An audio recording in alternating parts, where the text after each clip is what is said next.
नमस्कार, मैं हूं मनोज्ञा लोईवाल। स्वागत है आपका नाश्ते पर नेताजी के साथ। लेकिन आज हमारे साथ एक ऐसे नेता हैं जिन्हें कई कारणों से जाना जाता है। कारण हम आपको इस शो पर ही बता देंगे, फिलहाल नाम बता देते हैं। उत्तराखंड के मुख्यमंत्री पुष्कर सिंह धामी जी। स्वागत है धामी जी आपका। धन्यवाद। क्या है आज नाश्ते पर, ये तो बताइए उत्तराखंड की खासियत में। देखिए, ये जो आपने रोटी ले रखी है, ये रोटी हमारे यहाँ की मड़वा मिक्स रोटी है। मड़वा हमारा मिलेट है और मोटे अनाज में इसको अब तो खैर बहुत मांग बढ़ गई है। एक ज़माने में ये बहुत गरीब लोग ही केवल खाया करते थे। हमारे प्रधानमंत्री जी ने इस बार जो 2023 को मिलेट वर्ष के रूप में जो हमको मान्यता मिली, उसके कारण से हमने मिलेट मिशन यहाँ पर शुरू किया है। क्या राजनीति की रोटी सेकने के लिए ही यूनिफॉर्म सिविल कोड को लाया गया है कि चुनाव के पहले हमें उसका पूरा फ़ायदा हो जाए? देखिए, यूनिफॉर्म सिविल कोड हमारा बहुत देश की आज़ादी के बाद से हमारी पार्टी का प्रमुख संकल्प रहा है कि यूनिफॉर्म सिविल कोड लागू करेंगे। और जो 2022 में हम चुनाव में गए थे, उस चुनाव में हमने उत्तराखंड की जनता के समक्ष अपना ये प्रस्ताव रखा, हमारे प्रधानमंत्री आदरणीय मोदी जी के नेतृत्व में और उनके मार्गदर्शन में कि हम नई सरकार के गठन होते ही यूनिफॉर्म सिविल कोड लागू करेंगे, उसके लिए काम करेंगे। और हमने पहला डिसीजन वही लिया। और क्या बदल गया है यूनिफॉर्म सिविल कोड आने से? राज्य में क्या बदल गया? कि राज्य में बदलेगा, हमारी जो महिलाएं हैं उनको समानता का अधिकार मिलेगा, बच्चों की सुरक्षा होगी। जो बच्चे लिव इन रिलेशनशिप में पैदा होते हैं उनके भविष्य सुरक्षित होगा, बुजुर्गों की भी सुरक्षा होगी।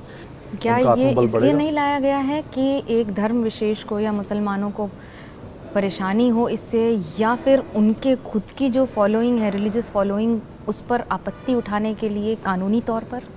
नहीं, देखिए, ये किसी को टारगेट करने जैसा कोई बात नहीं है। और बहुत सारी जो भ्रांतियां हैं, अभी माननीय राष्ट्रपति महोदया ने उसको हमारी स्वीकृति दे दी है, अपना अनुमोदन दे दिया है। और उसको हम लागू करने के लिए सारी जो तैयारियां हैं वो कर रहे हैं। उसके लिए हमने कमेटी भी बना दी है। सभी पहलुओं का अध्ययन करने के बाद बहुत चीज़ें ईजी होने वाली हैं। ये इस प्रकार का संदेह नहीं होना चाहिए कि किसी को टारगेट किया जा रहा है या किसी के लिए, सबकी भलाई के लिए लाया गया है। विपक्ष ये सवाल उठाता है कि इन सब के आने से ये साबित हो जाता है कि धामी सरकार मुसलमान विरोधी है। देखिए, आप एक भी कोई मामला ऐसा बता दीजिए कि कभी हमने कोई इस आधार पर कोई कार्रवाई की हो कि कोई कौन किस धर्म का है, कौन किसका है। हम तो कानून को और व्यवस्था को मानने वाले लोग हैं। भारत के संविधान में जो लोग आस्था रखते हैं, जो संविधान को मानते हैं, कानून को मानते हैं, उनके लिए कहीं कोई हमने परेशानी जैसी कोई बात नहीं हुई है। बल्कि हमारे राज्य में तो बहुत शांति है, बहुत प्रेम पूर्वक रहते हैं लोग, एक दूसरे के साथ बड़ा भाईचारा है, आपसी सौहार्द है। देवभूमि में, बद्री विशाल में इस बार आने वालों के लिए क्या बदल जाएगा? देखिए, हर बार वहाँ पर चूँकि एक तो मास्टर प्लान पर तेज़ी से वहाँ काम हो रहा है। मास्टर प्लान पूरा होते ही बहुत शानदार दिखेगा, बच्चों के लिए भी, आने वाले लोगों के लिए भी अच्छी व्यवस्था दर्शन की भी होगी, वहाँ पर देखने की भी लिए व्यवस्था अच्छी हो जाएगी। तेज़ी से आपकी सरकार सुरंग बना रही थी, केंद्र सरकार भी, लेकिन सुरंग में जिस तरह के हादसे हुए उससे क्या सीखा है और क्या परिवर्तन कर दिया है उसके बाद आपने अपनी कंस्ट्रक्शन पॉलिसीज़ में स्टेट की? देखिए, ये तो केंद्र सरकार के स्तर पर ही माननीय प्रधानमंत्री जी ने सभी सुरंगें जो भी देश के अंदर बन रही हैं उसके ऑडिट का पहले ही निर्णय हो चुका है कि ऑडिट होगा। और हमने भी उत्तराखंड में जितनी भी टनल्स, जितनी भी सुरंगें बन रही हैं, जितने भी इस प्रकार के प्रोजेक्ट हैं, उन सभी को उनकी सबकी हम समीक्षा करेंगे और एक साथ देखेंगे। क्या सीखा है आपने पिछले कुछ वर्षों की आपदाओं से और कैसे उससे लड़ने के लिए सरकार तैयार है? देखिए, ये हमारे राज्य के साथ बहुत बड़ी हमारे सामने चुनौती रहती है कि हर साल हमको किसी न किसी आपदा का सामना करना पड़ता है। कभी केदारनाथ की आपदा आई थी, उत्तरकाशी में बर्णावत पर्वत की आपदा आई थी। तो हर साल किसी न किसी आपदा, कभी अतिवृष्टि का सामना करना पड़ता है, कभी अधिक बर्फबारी का सामना करना पड़ता है, कभी भूस्खलन का सामना करना पड़ता है। तो इसके लिए अभी हमने देहरादून में विश्व आपदा सम्मेलन भी आयोजित किया था उत्तराखंड राज्य ने, जिसमें दुनिया भर के जो वैज्ञानिक हैं, विशेषज्ञ हैं, सब ने भाग लिया था। देखिए, आपदा को हम रोक तो नहीं सकते, लेकिन आप उसके आपदा के बाद जो होने वाले उसके प्रभाव हैं उनको कम कर सकते हैं, त्वरित रूप से लोगों को सहायता कर सकते हैं, आपदा के प्रभाव को न्यून कर सकते हैं, जल्दी उसकी क्षतिपूर्ति कर सकते हैं, यानी कि मतलब निर्माण आदि चीज़ें जो भी आपदा के बाद प्रभावित होती हैं। तो उस पर बड़ा आकलन यहाँ पर हुआ है। दिल्ली के मुख्यमंत्री गिरफ्तार हो जाते हैं और सवाल ये उठता है कि सिर्फ विपक्ष के नेताओं पर ही ईडी या सीबीआई का शिकंजा कसता है। देखिए, कानून सबके लिए बराबर होता है, कोई किसी भी उसमें हो। अगर किसी ने गलत काम किया है, किसी ने कोई घोटाला किया है, कोई भ्रष्टाचार किया है, और मोदी जी ने पहले ही कहा था कि मैं न तो खाऊंगा न खाने दूंगा। टीएमसी कहती है बीजेपी के पास एक यूनिक वॉशिंग मशीन है, इसका इस्तेमाल करके हर एक दाग धब्बे जो भ्रष्टाचार से जुड़े हैं उसे धोया जा सकता है। ये बात सच है? देखिए, वहाँ पर जिस प्रकार की चीज़ें बंगाल के अंदर हो रही हैं, सारी मर्यादाएं टूट रही हैं, लोकतंत्र तार तार हो रहा है, किस प्रकार से हजारों लोगों की हत्याएं की जाती हैं, वहाँ पर पूरा देश देखता है। तो वहाँ पर क्या होता है, और जो लोग इस प्रकार के कृत्य अपनी सरकार में करते हैं और कभी दुख भी प्रकट नहीं करते, उनको कभी भी जो है इस प्रकार के प्रश्न खड़ा करने ही नहीं चाहिए, क्योंकि उनके तो सभी काम ऐसे हैं कि वो स्वयं जो है किसी वॉशिंग मशीन में भी चले जाएं तो वहाँ भी साफ नहीं होंगे। क्या ये बात सच है कि उत्तराखंड में टीका और टोपी में अंतर किया जाता है जब भी राज्य सरकार कोई फैसले लेती है? ये आरोप लगाए जाते हैं आप पर। देखिए, हम कभी भी इस आधार पर कोई निर्णय नहीं लेते हैं कि कौन किस उसका है। हमारा तो ये है कि सबका साथ, हमारे प्रधानमंत्री जी का सबका साथ, सबका विकास, सबका विश्वास, इस मंत्र पर चलने वाले लोग हैं हम। एक भी कोई भी फैसला हमने इस आधार पर नहीं लिया है। हम तो जो ही फैसला लिया है राज्य के 1 करोड़ 25 लाख लोगों के हित में जो चीज़ है उसी के लिए हम निर्णय करते हैं। राहुल गांधी ने बहुत बड़ी यात्रा की और उसके बाद शक्ति शब्द का इस्तेमाल करते हुए कुछ टिप्पणियां की। सुप्रिया श्रीनेत ने भी कंगना पर सवाल उठाए हैं और मंडी शब्द का इस्तेमाल करके टिप्पणी की है। कैसे देखते हैं इसको राजनीतिक तौर पर? देखिए, इसलिए नारी शक्ति बंधन विधेयक संसद के अंदर पारित हुआ, बेटियों को पढ़ाने के लिए बेटी पढ़ाओ बेटी बचाओ अभियान देश के अंदर चला, लखपति दीदी बनाने का अभियान चला, इज्जत घर देश के अंदर बनाए गए, उज्ज्वला योजना लाई गई जिससे 10 करोड़ बहनों के जो है आँख के आंसू पोंछने का काम हुआ। तो स्वयं फर्क आप समझ सकती होंगी कि कौन किस प्रकार से सोचता है। ये लोग जहाँ महिलाओं का, शक्ति का अपमान करते हैं। तो फिर राजनीति में 33% रिजर्वेशन क्यों नहीं देते हैं महिलाओं को बीजेपी में, या तो संसद में या फिर बाकी पार्टी के पदों पर? नहीं, अब विधेयक पारित हो गया और हमने उत्तराखंड में तो 30% का यहाँ की सभी सरकारी नौकरियों में यहाँ आरक्षण सुनिश्चित कर दिया। कौन से 3 नए काम हैं जो आप अगले आने वाले 3 सालों में करने वाले हैं? कानून लाने में बड़ा विश्वास रखती है धामी सरकार। देखिए, राज्य के हित में जो भी कानून जरूरी होते हैं हम लाए हैं और आगे भी लाते रहेंगे। इसके साथ साथ जो हम इंफ्रास्ट्रक्चर के क्षेत्र में काशी की तर्ज पर हम गंगा कॉरिडोर बना रहे हैं। इंफ्रास्ट्रक्चर के क्षेत्र में हम बहुत सारे नए जो शहर, 2 नए शहर बसाने का भी हमने निर्णय लिया है। प्रधानमंत्री जी ने कहा है कि वेडिंग डेस्टिनेशन उत्तराखंड को बन जाना चाहिए। धामी सरकार ने क्या काम किया है इस नजरिए से? हम जो देश के अंदर बहुत सारे वेडिंग इवेंट्स जो करते हैं उनके साथ मैंने एक वर्चुअल सभी के साथ संवाद किया। हमारे सभी युवा भाई बहनों से, देश के नौजवानों से जिनको इस मंगल कार्य में जाना है, अपने जीवन की शुरुआत करनी है, तो वो आए उत्तराखंड में। उन सबको आमंत्रित करता हूँ, उनको निमंत्रण देता हूँ कि उत्तराखंड में आएँ। उनको यहाँ एक अच्छा परिवेश मिलेगा, सुरक्षित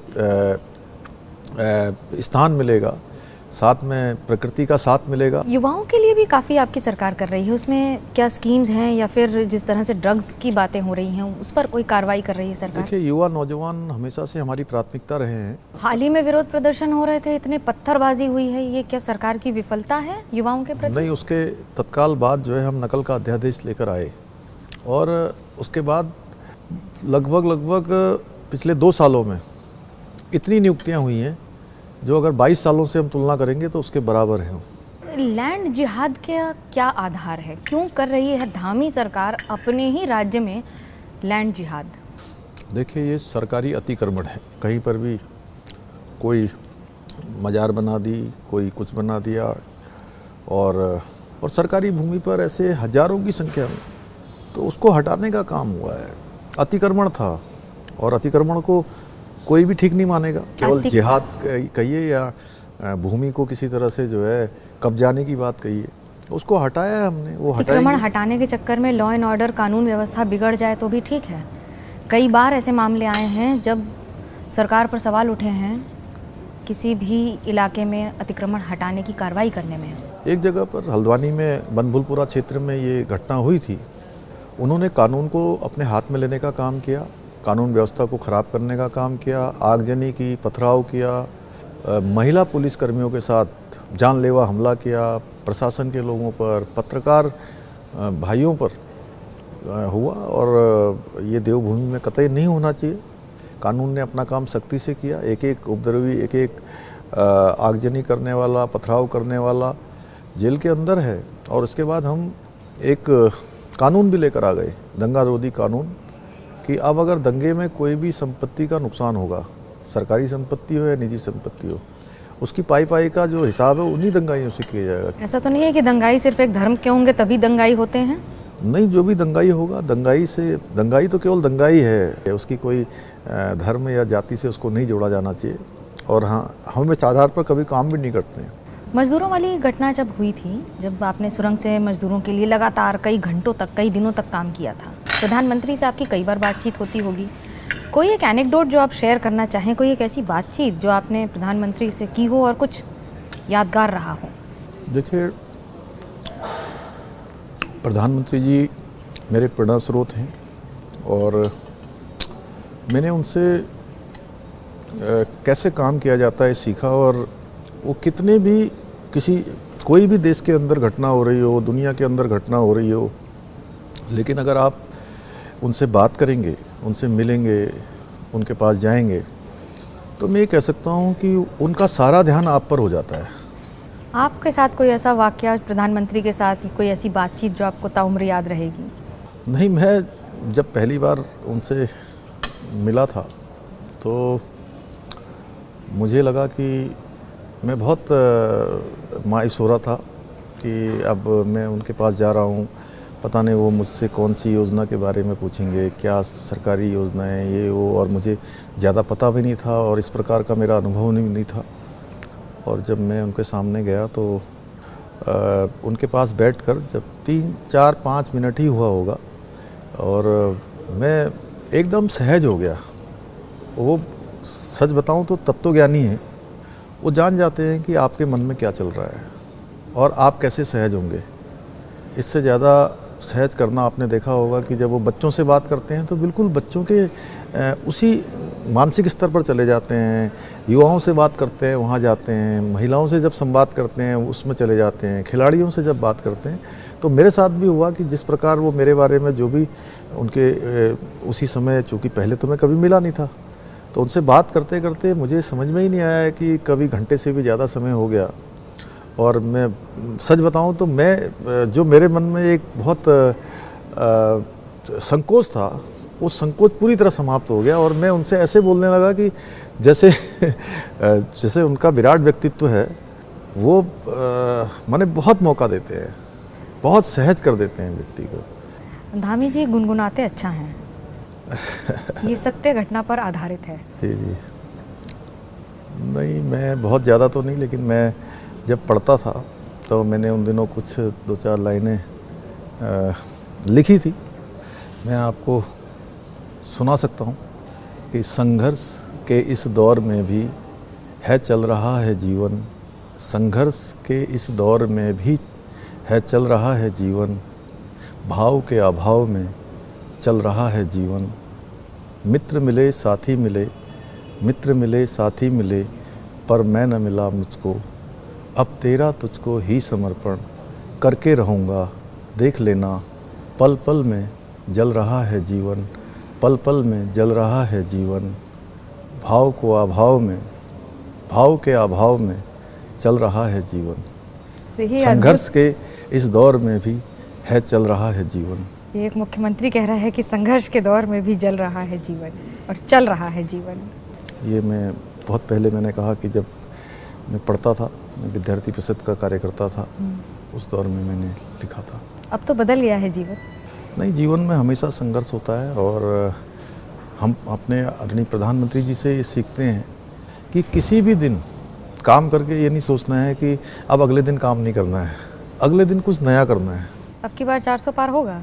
हाँ, निश्चित रूप से। देखिए, देश में एक बड़ी बात क्या हो रही है इस बार के चुनाव में कि कोई व्यक्ति ये नहीं कह रहा है कि सरकार किसकी बनेगी। इस पर तो किसी को कोई संदेह नहीं है, सबको पता है कि सरकार मोदी जी की ही बनने वाली है, मोदी जी ही प्रधानमंत्री बनने वाले हैं। ये बिल्कुल फिक्स जैसा हो गया है।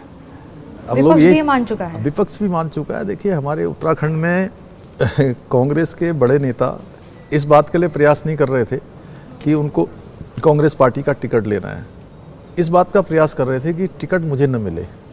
तो आप स्वयं समझ सकती कि देश की क्या स्थिति हो रही है, विपक्ष की क्या स्थिति हो रही है। लोग यही चर्चा कर रहे हैं कि 410 होंगी कि 420 होंगी या 400 से 2-4 कम आएंगी, इस प्रकार की चर्चा हो रही है। चर्चा तो होती रहेगी, लेकिन फिलहाल जब आप वोटर के पास जाएंगे तो पर्चा जनता ही भरेगी इस बार। हमसे बात करने के लिए बहुत बहुत शुक्रिया धामी साहब। फिलहाल कैमरा पर्सन सूरज पांडे और भूपेंद्र रावत के साथ मुझे मनोज्ञा लोहीवाल को दीजिए इजाज़त। खबरों का सिलसिला एबीपी न्यूज़ पर जारी है।